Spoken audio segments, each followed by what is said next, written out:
Tapi apakah kebutuhan itu hanya tentang olahraga? Jangan-jangan ada olah rasa yang tertinggal. Okay. Apakah memang perlu untuk merubah fisiknya atau merubah mindsetnya dulu? Ketika fisik kita tidak baik-baik saja, berarti itu sebenarnya alarm bahwa psikis kita nggak baik-baik.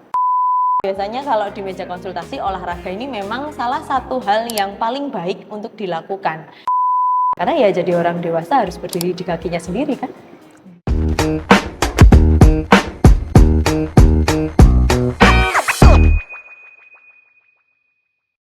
Hari ini kita mau ngomongin tentang olahraga yang sehat itu datang bukan dari rasa takut tapi dari rasa sayang. Bukan karena kita takut gendut, bukan karena kita takut gak produktif atau takut kelihatan lemah. Dan hari ini spesial banget karena Nadia gak sendirian tapi udah ditemenin sama psikolog yang sudah gak asing lagi dari dunia mental wellness ini semuanya.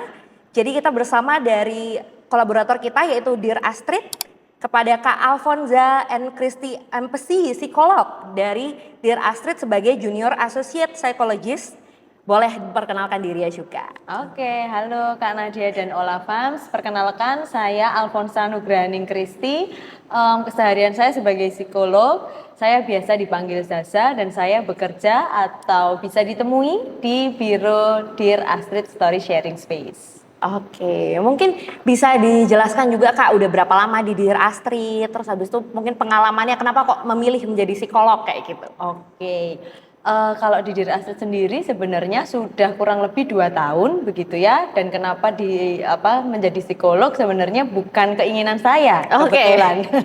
Karena sebenarnya yang pengen jadi psikolog itu ayah ibu saya. Tapi setelah saya kuliah, saya menekuni dunia ini ternyata saya jatuh cinta juga akhirnya begitu.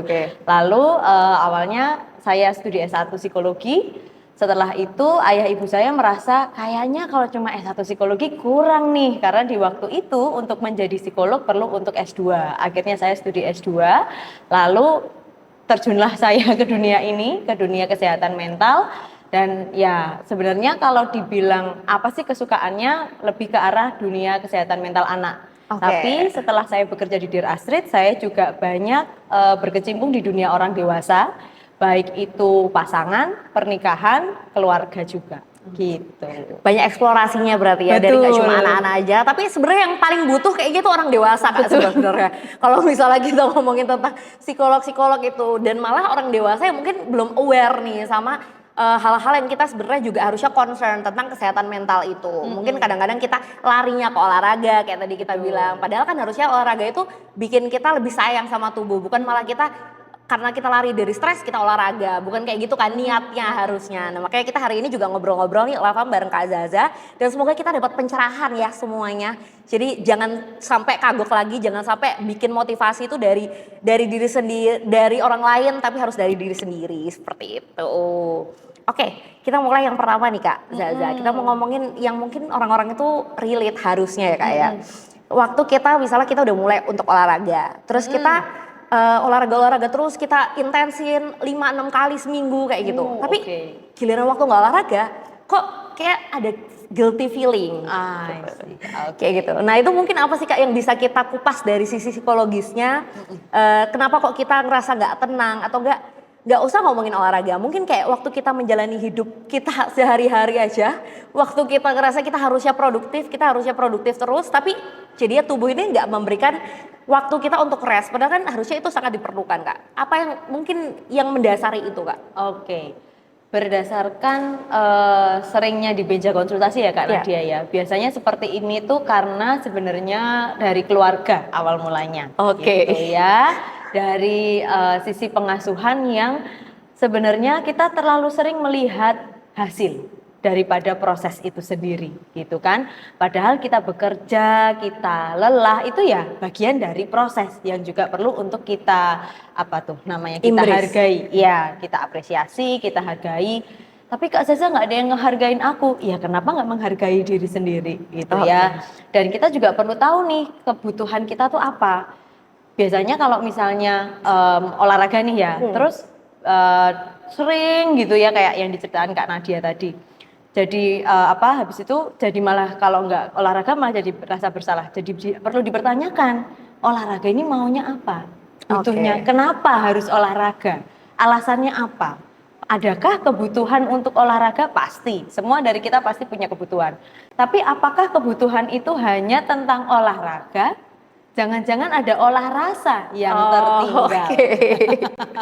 Ada hal-hal dari eksternal yang mungkin kita harus juga perhatikan gitu ya Kak sebenarnya Kak. Bukan cuma dari tujuannya kita tuh pengen apa kayak gitu. Kadang-kadang kita udah pengen cepet-cepet dapetin hasilnya. Jadi kita ngerasa oh ini adalah cara yang paling tepat waktu kita ngeforsir diri kita sendiri, malah kita nggak dengerin tubuh kita yang kayak tadi Kak Zaza bilang kayak gitu. Nah, gimana caranya supaya kita tahu kita itu butuhnya apa Kak? Jadi kalau misalnya tadi kan kita concernnya adalah karena kita nggak tahu butuhnya apa sebenarnya. Kita nggak tahu apa sebenarnya motivasi kita waktu kita udah mulai berolahraga gitu. Mungkin Olafams di sini kita udah pasti sama-sama untuk hidup sehat. Kita mau berolahraga bersama kayak gitu. Tapi setelah kita melakukan terus menerus, kita sampai ada ngerasa misalnya bosan kayak gitu. Kita bosan karena kita mungkin nggak nemuin apa sebenarnya alasannya kita berolahraga itu apa kayak gitu. Sebenarnya hal ini tuh lumrah karena sebenarnya banyak juga di meja konsultasi gitu ya. Karena kita waktu kecil itu tidak pernah ditanya mungkin maunya apa. Tidak pernah dilatih sadar kebutuhan kita apa. Apa itu kebutuhan, apa itu keinginan, apa itu tujuan, ekspektasi, kita nggak pernah dilatih seperti itu. Tiba-tiba kita terjun ke dunia orang dewasa yang dar-der-dor isinya cuma ngelihat hasil, ya kan? Jadi biasanya yang saya sarankan pada klien-klien saya, perlu untuk ambil waktu sendiri gitu ya, untuk refleksi, menanyakan ulang. Aku nih sebenarnya butuhnya apa sih? Aku tuh sebenarnya tujuannya apa hidup ini? Kayaknya sangat naif sekali, tapi ini perlu reflektif. Kita tuh mau jalan kemana sebenarnya? Apa sih yang diekspektasikan diri untuk diri sendiri ini apa? Gitu. Makanya timbul rasa bersalah, jangan-jangan memang ekspektasinya yang ketinggian. Itulah mengapa kita butuh untuk kenalan lagi sama diri sendiri, ngobrol sama diri sendiri. Kayak orang gila dong Kak Zaza. Ya kurang lebihnya seperti itu.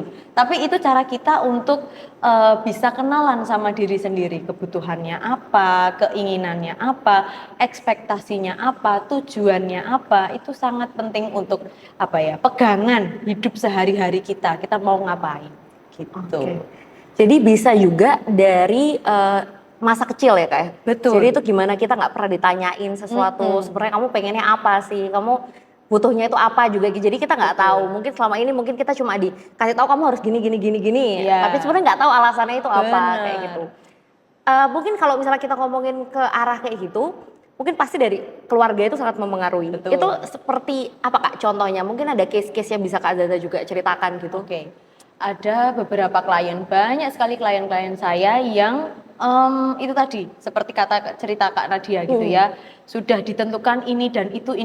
Setelah dewasa ditanya di meja konsultasi, terus kamu maunya apa? Cuma ketip-ketip aja jawabannya gitu. Karena nggak pernah ditanya, sehingga ketika ada psikolog yang menanyakan, dia juga kayak ada perasaan asing, ada perasaan ya juga ya, terus aku maunya apa? Karena tidak pernah ditanya seperti itu, sehingga dia merasa aneh ketika ditanya itu. Cuman malah itu yang akhirnya biasanya akan Zaza jadikan PR untuk misalnya memang dirasa butuh pertemuan berikutnya gitu ya. Maka di pertemuan berikutnya kamu perlu tahu nih, kamu tuh maunya apa. Jangankan maunya. Ada salah satu klien saya yang bahkan padahal usianya itu sudah 20-an akhir, 29, 28 ya. Saya tanya, kamu makanan favoritnya apa? Nggak tahu. Sampai kayak gitu ya? Kamu warna kesukaannya apa? Nggak tahu juga. Jadi kalau mau ngomongin yang paling jauh kayak tujuan, ekspektasi, dia semakin nggak bisa jawab. Karena hal-hal yang kayaknya remeh ya buat kita orang dewasa itu, dia juga nggak tahu. Jadi yang akhirnya saya lakukan adalah dia harus kembali lagi konseling bersama dengan saya sambil membawa apa aja sih, coba kenalan sama diri sendiri, sukanya apa, maunya itu diperlakukan seperti apa, seperti itu. Tapi bukan terus karena kita tahu maunya apa terus berharap orang lain itu bisa menjawab ekspektasi kita. Ya ini another things lah ya. Tapi kita sebagai orang dewasa yang seharusnya, yang idealnya bisa menjawab kebutuhan kita sendiri, itu kira-kira bisa nggak sih kita mengupayakan itu semua sendiri? Karena ya jadi orang dewasa harus berdiri di kakinya sendiri kan. Itulah menjadi dewasa di kedebuk gitu ya. Kalau misalnya dunianya kedebak-kedebuk itu jadi susah ya. Apalagi sekarang mungkin kalau kita ngomongin juga sosial media pasti sangat mempengaruhi ya Kak ya. Kalau misalnya kita ngomongin tentang tadi tujuan, kalau misalnya kita langsung pengen hasil yang instan kayak gitu, sosial media itu mempengaruhi juga. Nah, kalau misalnya di dunia yang digital sekarang ini Kak, gimana kira-kira tanggapan Kak Azaza? Mungkin Kak Azaza juga ada case-case yang udah ada sama kliennya Kak Azaza kayak gitu, yang mungkin dia lihat sosial media banget. Iya.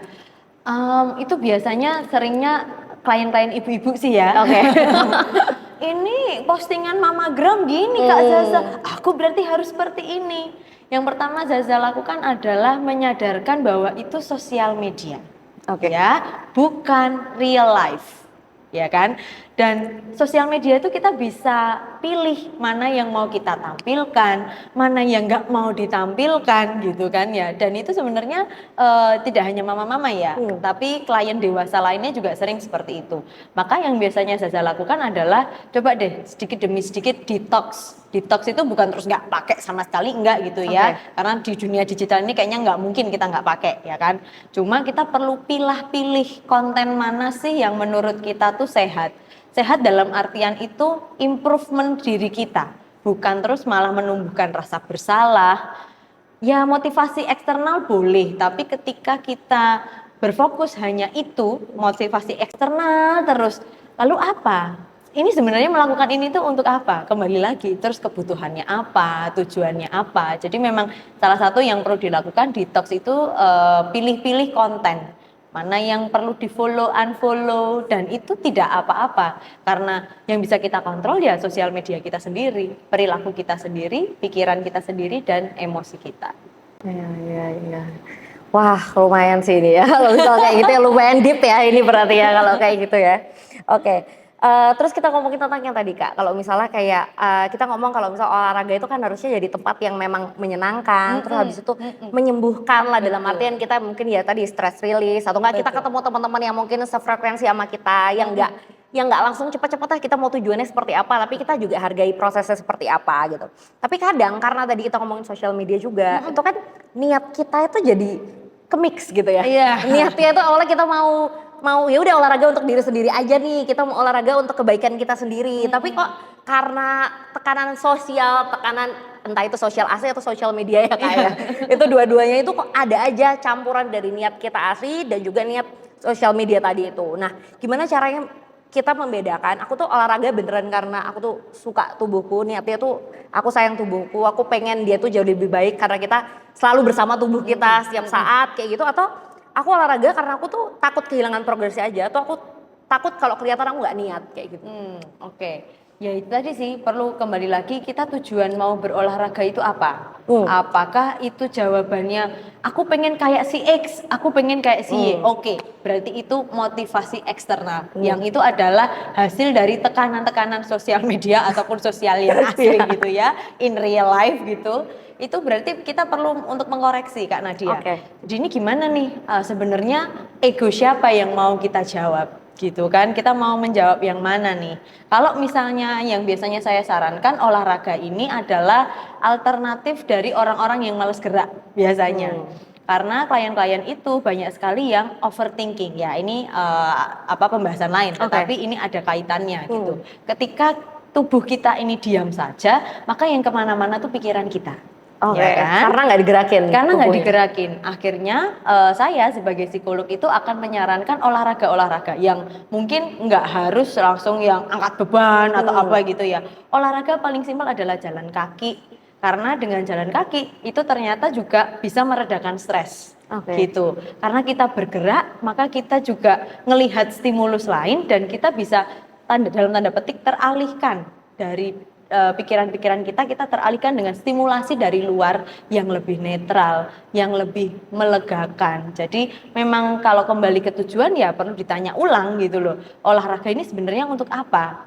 Untuk sosial mediaku, untuk kebaikanku, atau untuk kebaikan orang lain? Atau jangan-jangan biasanya arahnya citra diri yang tidak baik, self image yang nggak baik gitu kan. Aku gendut Kak Zaza maka aku olahraga. Tapi ya gitu nggak konsisten lah kan sama aja berarti. Maka apa dulu nih yang harus dilakukan? Apakah memang perlu untuk merubah fisiknya atau merubah mindsetnya dulu? Gitu.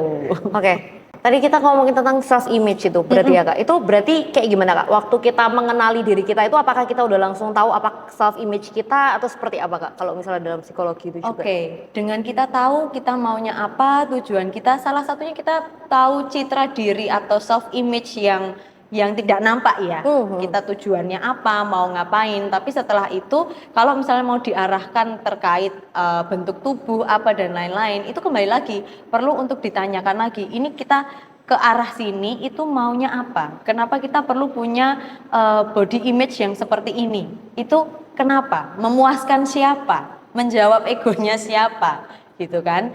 Jadi memang yang utama itu terutama yang tidak nampak dulu seharusnya ya, tujuan, ekspektasi, kebutuhan, apa yang diinginkan. Lalu setelah itu baru kita ngomongin tentang body image gitu, supaya tidak terbalik pemikirannya gitu.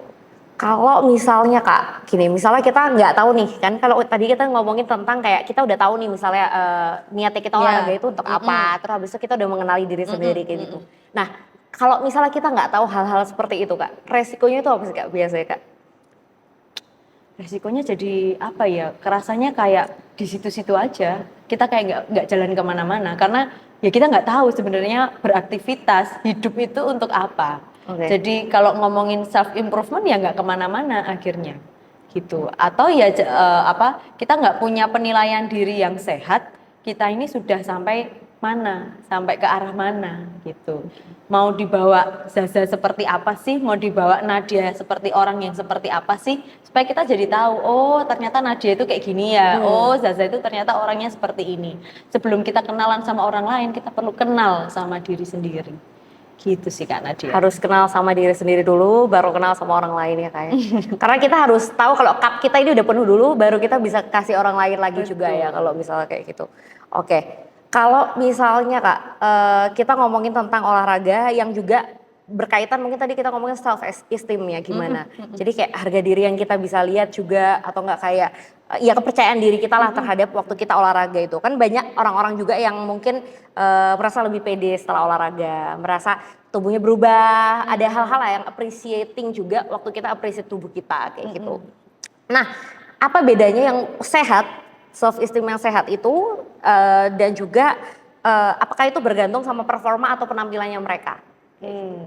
Kalau ngomongin self esteem yang sehat, yang pasti kita puas dulu ya. Kalau misalnya udah olahraga nih, terus udah ada hasilnya kelihatan gitu. Tapi kok masih kurang gini ya, kok kurang itu ya gitu. Nah itu kurang, kok kita bisa lihat kurang itu sebenarnya penilaian apa sih gitu ya. Kita menilai itu atas dasar apa? Atas dasar memang kepuasan diri atau kepuasan orang lain. Karena seringnya kita ngasih makan ego orang terus ya. Padahal ego sendiri nggak dikasih makan gitu. Malah jadi lupa sebenarnya olahraga ini untuk apa gitu. Jadi sering banget tuh di meja konsultasi mempertanyakan ulang semua yang terjadi dalam hidup ini itu kenapa. Yang sambil saya sebagai psikolog itu akan mengarahkan idealnya yang sehat itu yang seperti apa. Walaupun sebenarnya kalau di meja konsultasi apapun saran dan rekomendasi yang dari psikolog itu akan dikembalikan lagi ke orangnya sebenarnya gitu. Cuman karena dia lagi di meja konsultasi, saya punya tanggung jawab untuk bisa ini nih ngasih yang ideal kayak gini nih. Tapi kalau kamu misalnya nggak pengen jadi yang ideal, ya itu pilihanmu gitu. Jadi tolong dikembalikan lagi ke orangnya itu kamu maunya seperti apa, tapi nanti psikolog itu bantu menyarankan lah ya yang biasa ideal itu seperti apa kayak gitu. Oke. Kalau misalnya kita ngomongin olahraga yang bisa bantu naikin kepercayaan diri kita Kak. Nah, tapi kan sekarang kan kalau misalnya kita tadi kita ngomongin sosial media juga, tekanan sosial juga, jatuhnya kan itu kita feeding ego orang lain. Bukan ego kita sendiri, kita pengennya seperti apa kayak gitu. Nah, gimana supaya kita itu juga tahu kalau misalnya ini tuh udah cukup kayak gitu. Waktu kita udah realize kalau misalnya sebenarnya yang kita lakukan ini udah cukup, kita harus tahu cara menjedaya seperti apa juga. Sampai itu nggak jadi seperfeksionis itulah kalau misalnya kita ngomong itu gimana caranya Kak? Tanda-tanda apa sih yang biasanya ada dari orang kayak gitu? Review tujuan di awal ya. Ini sebenarnya aku ngelakuin ini tujuannya untuk apa? Kepinginanku apa? Lalu hasil saat ini tuh seperti apa? Apakah ini sesuai dengan apa yang aku bayangkan atau belum gitu. Cuman memang yang terlupa dari orang itu menekan diri untuk terus berupaya terus sampai jadi lupa tujuannya itu apa gitu. Jadi kalau memang butuh istirahat itu ya nggak apa-apa, nggak harus, mungkin memang kita akan skip olahraga mungkin ya. Kalau memang selelah itu dari kegiatan sehari-hari itu nggak apa-apa karena kita juga bekerja maka kita lelah. Jadi jangan sampai kita nge-push diri kita sendiri untuk tujuan yang mau kemana sebenarnya gitu loh. Jadi kalau sudah ada hasilnya ya mari kita kayak jajarin bareng gitu ya kalau secara visual gitu, yang sebelum olahraga, sebelum ini semua kita jalani, apa sih tujuannya? Terus sekarang kita tuh sudah ada di posisi mana? Sambil kita membandingkan, udah belum ya ini? Oh ternyata yang ini ada yang kurang sedikit lagi. Oke, berarti kita perlu nge-push yang ini. Push itu batasnya sampai mana? Nah ini kita perlu tahu diri kita ini sampai mana sih kemampuannya, kapasitasnya ya. sampai mana itu juga perlu diketahui. Gitu. Oke, kalau misalnya kita ngomongin kan tadi kita ngomongin kapasitasnya juga, terus motivasinya juga gitu Kak. Nah, gimana caranya kita itu tahu kalau misalnya motivasi ini sebenarnya yang baik buat kita itu ini motivasinya, bukan yang ini kayak gitu. Misalnya kita tahu kalau ini motivasinya udah paling baik buat kita dan kita ngelakuin semua ini tuh karena motivasi tersebut kayak gitu, bukan malah merusak motivasinya gitu, bukan merusak diri kita juga. Kalau dalam psikologi itu ada motivasi itu ada dua ya, internal dan eksternal gitu ya. Seperti namanya kalau internal itu semua bersumber dari dirinya sendiri, keinginan sendiri. Kalau eksternal itu karena biasanya tekanan sosial dan lain-lain. Nah, kalau mau ngomongin yang sehat, memang semua itu berangkat dari kebutuhan sendiri.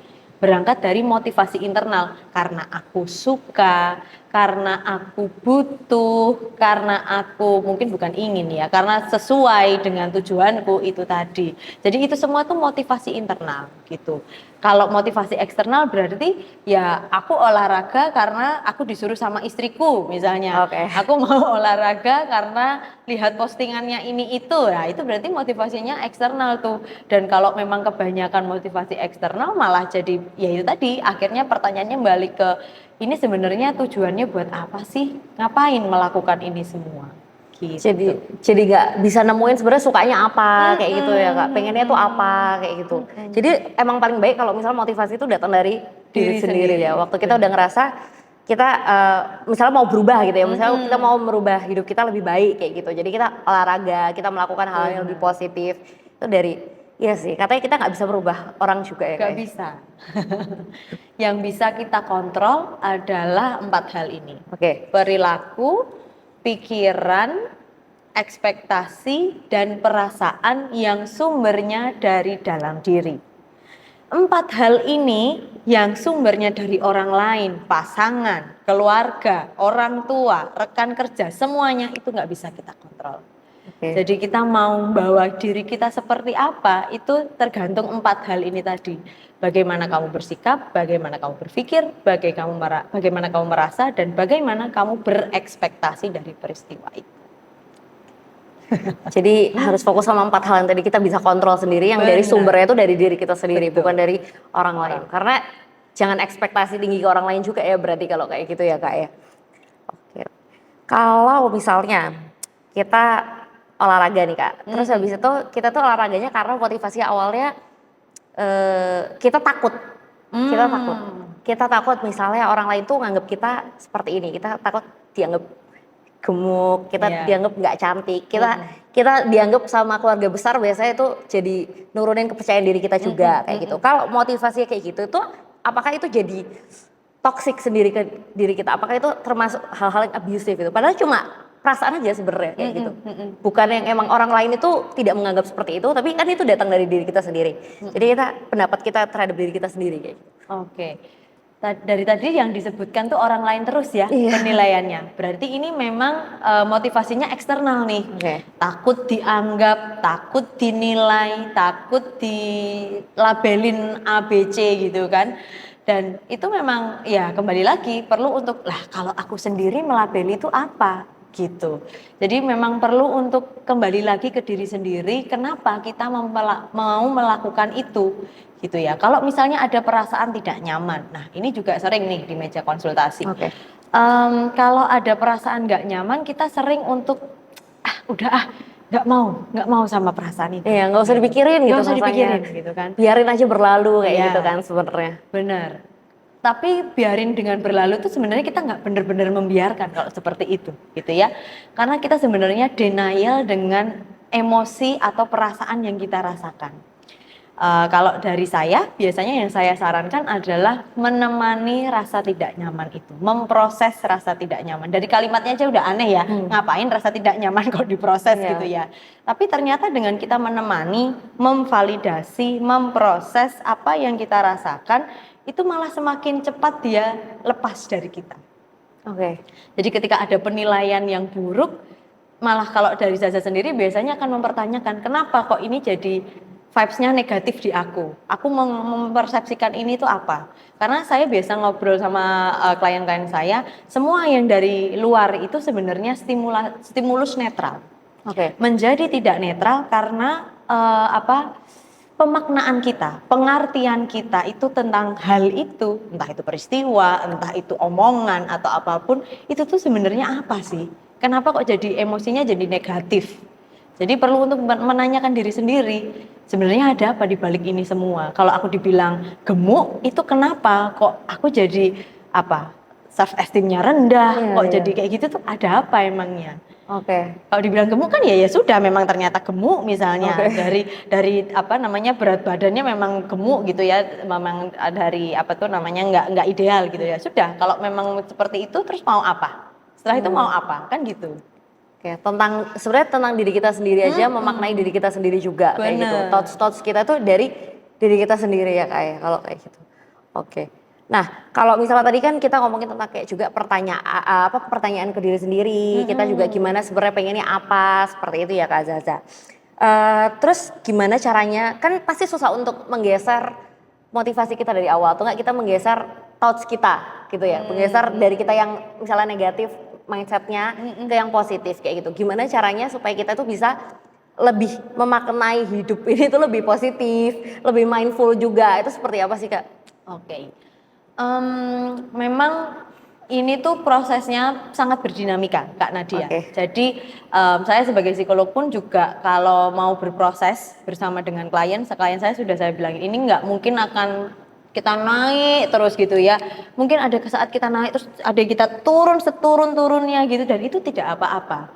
Proses itu memang sangat berdinamika, dan memang dinamika itu yang perlu untuk dihargai. Kita perlu lihat bahwa oh ya udah nggak apa-apa gitu loh kalau memang sedinamika itu gitu.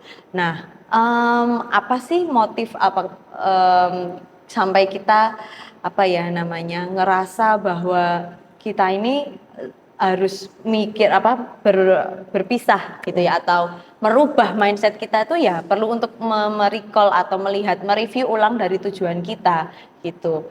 Makanya kalau untuk hidup di saat ini dan sekarang ini mindful itu sendiri gitu mindful. Ya. Itu biasanya memang berawal dari latihan, nggak bisa seinstan itu. Bahkan mie instan aja nggak seinstan itu kan. Rebus air dulu, mie-nya ditiriskan dan lain-lain gitu ya. Dan memang ya itu tadi, proses itu sangat berdinamika dan itu tidak apa-apa. Dan sebelum kita berproses untuk mengubah apa sih semua di balik ini itu, kenapa kita harus berubah, itu perlu jelas dulu. Jangan sampai berubah itu ternyata karena orang lain. Ya berubah itu ya karena diri sendiri. Harus karena diri sendiri kalau misalnya berubah juga. Jadi kalau misalnya kita menggeser niat dari yang mungkin negatif ke yang positif, itu juga dari diri kita sendiri ya kayak kalau misalnya kayak gitu. Kira-kira ada nggak menurut Kak Zaza kita tuh tanda-tanda waktu kita udah tahu kalau misalnya kita ngelakuin sesuatu itu, ngelakuin olahraga, ngelakuin apapun itu tuh karena kita memang sayang sama diri kita. Oke. Bukan karena kita malah benci gitu ya.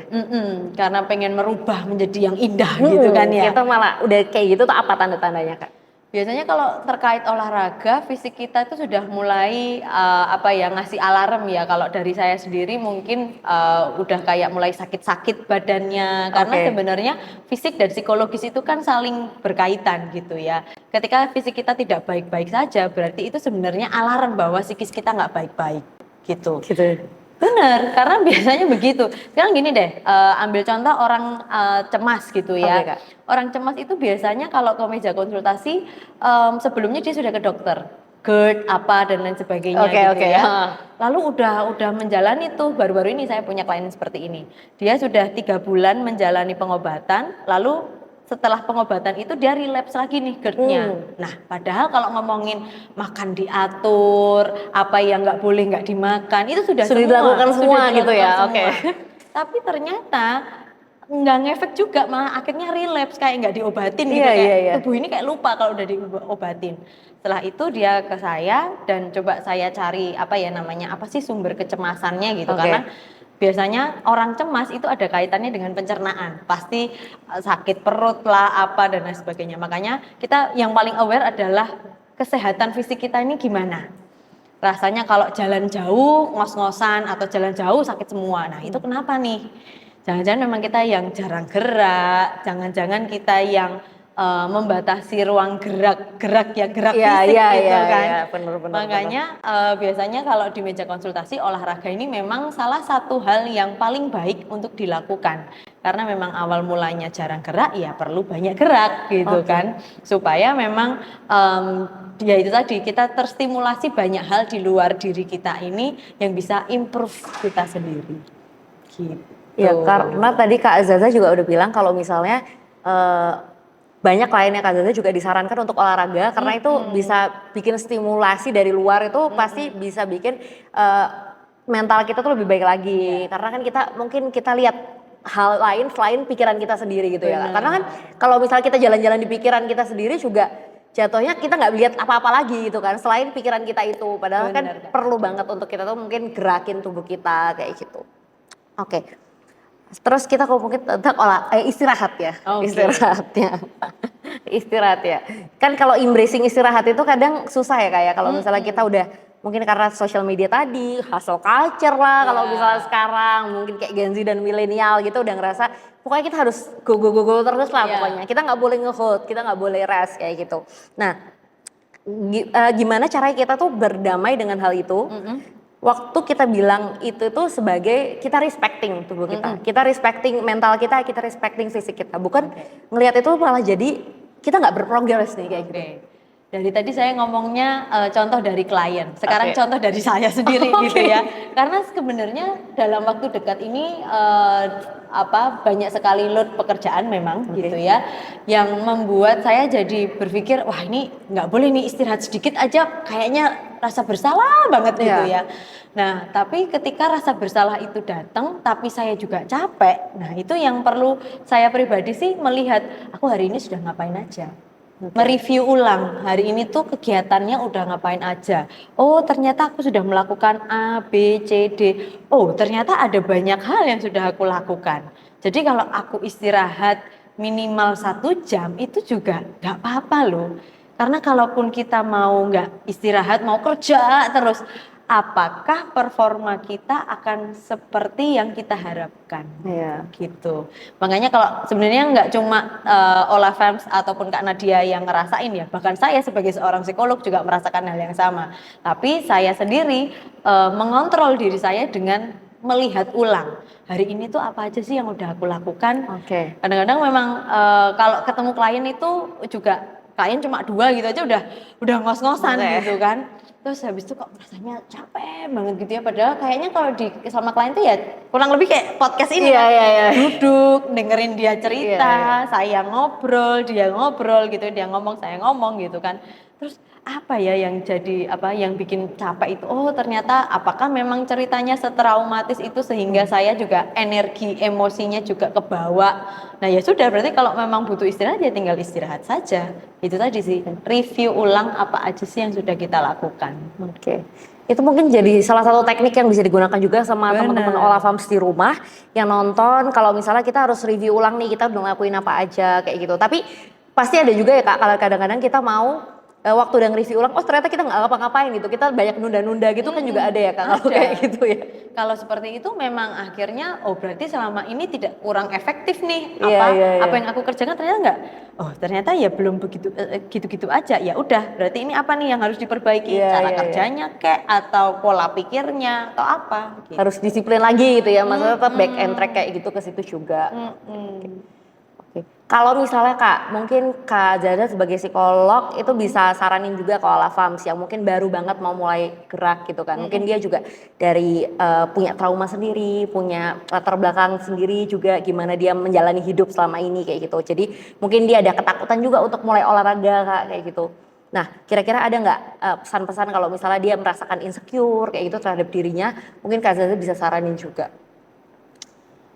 Trauma itu pada dasarnya sumbernya dari orang lain. Kita terluka karena orang lain, tapi sebagai orang dewasa sayangnya bukan tanggung jawab orang itu menyembuhkan luka kita, ya kan? Akhirnya orang dewasa yang terluka ini perlu untuk menyembuhkan lukanya sendiri. Nah, sembari kita memproses trauma itu sendiri, kita juga perlu untuk ya gerak aktivitas gitu ya. Apa yang sudah kita lakukan untuk menyembuhkan trauma ini sendiri. Tidak hanya proses penyembuhannya, tapi apa yang sudah kita lakukan, yang jalan bareng dengan penyembuhannya itu tadi. Yang kalau kita takut, ya jelas takut ya, karena trauma itu kalau di psikologi kayak luka yang nggak kelihatan ya, kayak kita di sini gitu terus ada goresan gitu. Tapi kalau psikologis kan mana goresannya nggak ada gitu kan. Tapi ketika kita facing the trauma, itu berarti kita lihat lagi, oh ini lukanya di sini ya. Coba tak kopek lagi, lah berdarah lagi, terus kita harus nyembuhin lagi. Nah itu yang mungkin kalau ngomongin trauma memang itu yang bikin orang takut ya untuk melihat masa lalu dan ya tapi ketika memang dia menghidupi trauma itu berarti dia ada di dalam lukanya dong kalau gitu. Nah itu dia yang kita gimana ceritanya trauma atau masa lalu itu sesuatu yang nggak bisa diubah. Yang bisa kita ubah masa ini dan kita mau ke depannya mau ngapain nih gitu kan. Ya kita tinggal fokus pada hari ini, saat ini aja. Oke. Gitu. Yang penting kita tahu kalau misalnya itu kita ngelakuinnya buat diri kita, buat kita lebih baik lagi. Kalau misalnya dukungan eksternal itu mungkin jadi motivasi-motivasi kecil aja, tapi untuk sumber utama motivasi kita tetap harus dari diri kita ya Kak. Oke. Siap. Thank you banget Kak Zaza atas sharing-sharingnya hari ini. Obrolan ini tuh jadi pengingat banget kalau misalnya sepowerful itu olahraga. Bahkan tadi Kak Zaza sebagai psikolog juga ngasih tahu kalau misalnya pasiennya harus gerak gitu, kliennya harus gerak juga kayak gitu. Jadi itu akan bisa bantu untuk kita terkoneksi lagi sama diri kita Olafams. Dan kita harus ingat kalau misalnya kita gerak itu karena sayang tubuh kita, bukan karena kita benci tubuh kita, bukan karena kita ngasih hukuman ke tubuh kita, tapi benar-benar karena kita menghargai tubuh kita sayang sama tubuh kita. Thank you banget Kak Zaza atas obrolannya hari ini. Sama-sama. Semoga bisa jadi reminder untuk Olafams di rumah. Dan Olafams kalau misalnya kamu dengerin sampai akhir jangan lupa untuk share juga, like juga, komen dan juga subscribe YouTube channel Olafit Club. Sampai jumpa di episode selanjutnya. Thank you Mbak Zaza. Sama-sama Kak Nadia.